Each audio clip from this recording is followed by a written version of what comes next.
কালকে বলেন যে বাংলাদেশের জাতীয় সঙ্গীত আমার সোনার বাংলার বদলে লেটস সে আইয়ুব বাচ্চুর বাংলাদেশ করা হোক। এত বড় যুগলবন্দি করা প্রথম আলোতে। জাতীয় সঙ্গীত একটি দেশের আত্মসত্তার প্রতীক, কিন্তু প্রায় বিতর্কের কেন্দ্রবিন্দুতে থাকে এটি। বাংলাদেশের জাতীয় সঙ্গীতটা এটা একটা ঠাকুর লিখছে না মৌলানা লিখছে, that is not the issue. সাম্প্রতিক সময়ে আমাদের দেশে এই বিষয়টি নিয়ে তীব্র আলোচনা চলছে। আমরা জানি যে জাতীয় সঙ্গীত শুধু একটি সুর নয়, এটি একটি জাতির ইতিহাস, সংস্কৃতি এবং অভ্যন্তরীণ সংহতির পরিচয়। কিন্তু প্রশ্ন উঠেছে, এখন কি জাতীয় সঙ্গীত পরিবর্তনের সময় এসেছে? সাম্প্রতিক সময়ে জাতীয় সঙ্গীত পরিবর্তন নিয়ে বেশ আলোচনার সৃষ্টি হয়েছে, কিন্তু এ বিষয়ে সিদ্ধান্ত নেওয়ার ক্ষমতা সাধারণ জনগণের হাতে না থাকলেও রাজনৈতিক দলগুলোর হাতে রয়েছে। মজার বিষয় হল, ফাহাম আব্দুস সালাম ভাই অনেক আগেই এই বিষয় নিয়ে একটি ভিডিও প্রকাশ করেছিলেন। তো চলুন এই বিষয়টি নিয়ে বিস্তারিত জানার আগে ফাহাম আব্দুস সালাম ভাইয়ের পুরনো ভিডিও থেকে কিছু মূল্যবান ধারণা নিয়ে শুরু করি।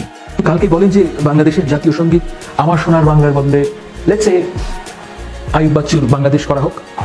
দেখবেন যে এত বড় যুগলবন্দি করা প্রথম আলোতে। এই জন্যই কি আমরা মুক্তিযুদ্ধ করেছিলাম? বর্তমানে দেশের প্রধান রাজনৈতিক দলগুলো বিএনপি, জামায়াত, জাতীয় পার্টি এবং আওয়ামী লীগ জাতীয় সঙ্গীত পরিবর্তনের পক্ষে নয়।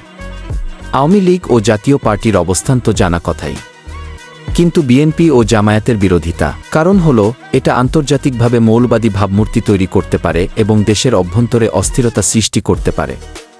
জামায়াতের বর্তমান আমির ডাক্তার শফিক সাহেব কিছু মন্তব্য করেছেন যা দলটির মৌলিক অবস্থান বদলে যাওয়ার ইঙ্গিত বহন করে। একদিকে জাতীয় সঙ্গীত পরিবর্তনের পক্ষে সক্রিয়ভাবে কাজ করছে হেফাজতে ইসলাম ও চরমোনাইয়ের মতো জননেতা, তবে তাদের রাজনৈতিক প্রভাব সীমিত এবং তাদের প্রস্তাবিত গানগুলোর গ্রহণযোগ্যতা সাধারণ জনগণের মধ্যে কম। তরুণদের মধ্যে বিশেষ করে প্রায় 40% জাতীয় সঙ্গীত পরিবর্তনের দাবি তুলছেন। কিছু বিকল্প গানও প্রস্তাবিত হয়েছে, কিন্তু সেগুলো নিয়ে নানা বিতর্ক রয়েছে। যেমন ধনধান্য পুষ্প ভরা রবীন্দ্রনাথ ঠাকুরের লেখা এই গানটি বাংলাদেশে বিশেষ উল্লেখযোগ্য না হলেও সুরটি কোমল এবং নতুনত্ব আনার জন্য প্রস্তাবিত হয়েছে। একটি বাংলাদেশ তুমি জাগ্রত জনতার জাতীয়তাবাদী হলেও শিল্পমানের দিক থেকে সমালোচিত হয়েছে।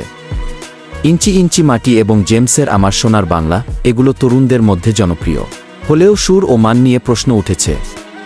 তবে বাস্তবতা হল, রবীন্দ্রনাথ ঠাকুরের আমার সোনার বাংলা বাংলাদেশের সঙ্গীতের পরিচয় বহন করে। এই গানটি শুধু বাংলাদেশের নয়, আন্তর্জাতিকভাবেও সমাদৃত, যা কিছু মানুষের কাছে অস্বস্তির কারণ হতে পারে। তবুও বর্তমান সময়ে একটি নতুন জাতীয় সঙ্গীত খুঁজে পাওয়া কঠিন, কারণ প্রচলিত গানটির তুলনায় কোনো বিকল্প গান তেমন প্রতিযোগিতা করতে পারে না।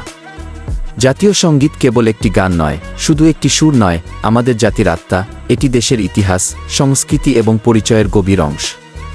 তাই এর পরিবর্তন সাধনের জন্য গভীর চিন্তাভাবনা এবং সদিচ্ছার প্রয়োজন। এর পরিবর্তনের কথা উঠলে তীব্র বিতর্ক অনিবার্য। আমরা জানি নতুন কিছু গ্রহণ করা সহজ নয়, বিশেষত যখন সেটা আমাদের ইতিহাস ও সংস্কৃতির অংশ। তবে দেশের তরুণ প্রজন্মের আগ্রহ ও প্রত্যাশা প্রমাণ করে যে সময় এখন পরিবর্তনের। সুতরাং এই বিতর্কের উত্তরণের জন্য আমাদের প্রয়োজন একটি দৃঢ় এবং সুস্থ চিন্তাভাবনা। তো এ বিষয়ে আপনার মতামত কি? জাতীয় সঙ্গীতের পরিবর্তনের পক্ষে কি আপনি? মন্তব্যে জানাতে ভুলবেন না কিন্তু।